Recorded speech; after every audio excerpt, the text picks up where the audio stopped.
रोहित जी। राधे राधे महाराज जी। राधे राधे महाराज जी। महाराज जी, आपको इतनी हिम्मत कहाँ से मिलती है? मैं बात बात पर हार मान जाता हूँ।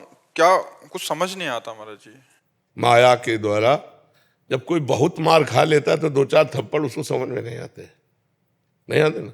बहुत बचपन से माया की मार, कहीं प्यार नहीं, कहीं दुलार नहीं, कहीं भोजन नहीं, कहीं कोई व्यवस्था नहीं, हर समय कठोरतापूर्वक अपने आप से लड़ना ही लड़ना केवल।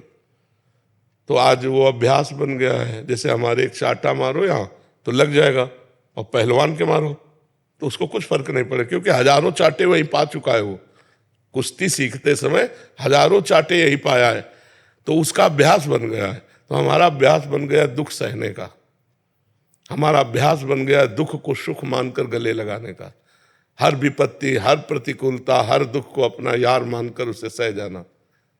महाराज जी, लगता है कोई साथ नहीं देते, किसके साथ रहे, कौन साथ देगा, कौन किसके साथ रहे। तो कोई नहीं, भगवान का साथ बनो।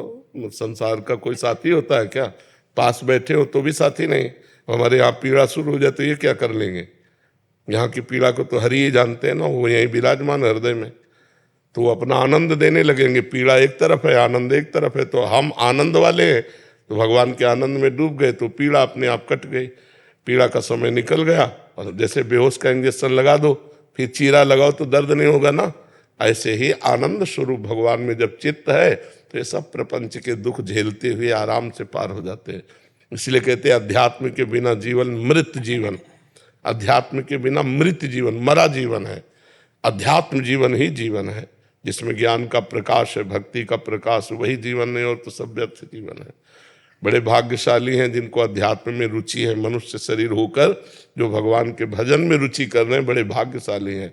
वो अभागी जन हैं जो भोगों में, नशे में, गंदी आदतों में अपने समय को नष्ट कर रहे हैं। बाद में इनको पछताना पड़ेगा। जब जाने का समय आएगा तो इनके पास कुछ नहीं, वही पाप।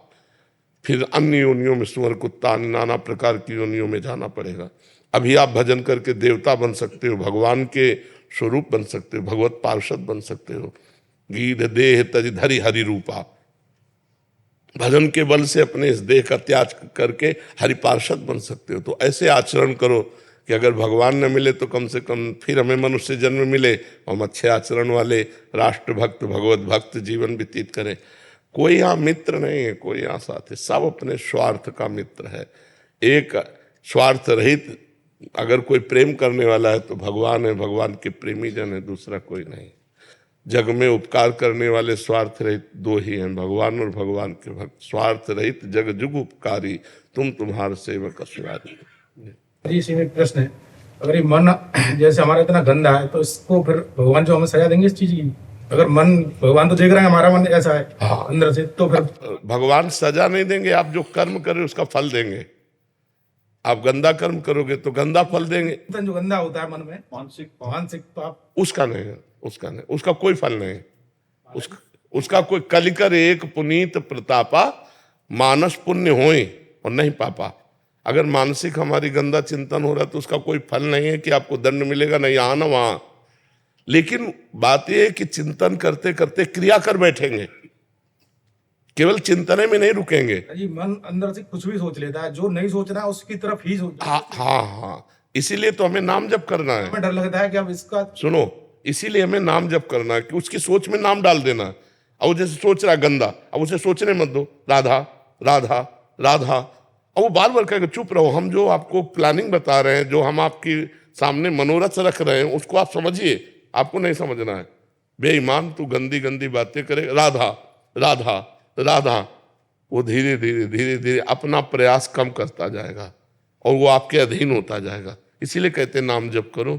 खाली मन शैतान का घर है, खाली छोड़ोगे पाप करेगा। कहे हनुमंत विपत्ति प्रभु सोई, जब तो सुमिरन भजन न होई।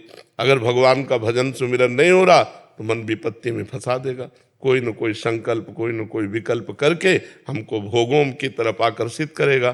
तो जिस समय मन गंदी गंदी बातें पेश कर रहा हो, उस समय में नाम जप में लग जाना चाहिए। और नाम जप के समय जब ये गंदी गंदी बातें करेगा तो नाम दो काम करेगा। उसकी गंदी बातों को डिलीट कर देगा और उसकी गंदी आदत को, प्रवृत्ति को, जो पाप प्रवृत्ति है, उसको कम करता जाएगा।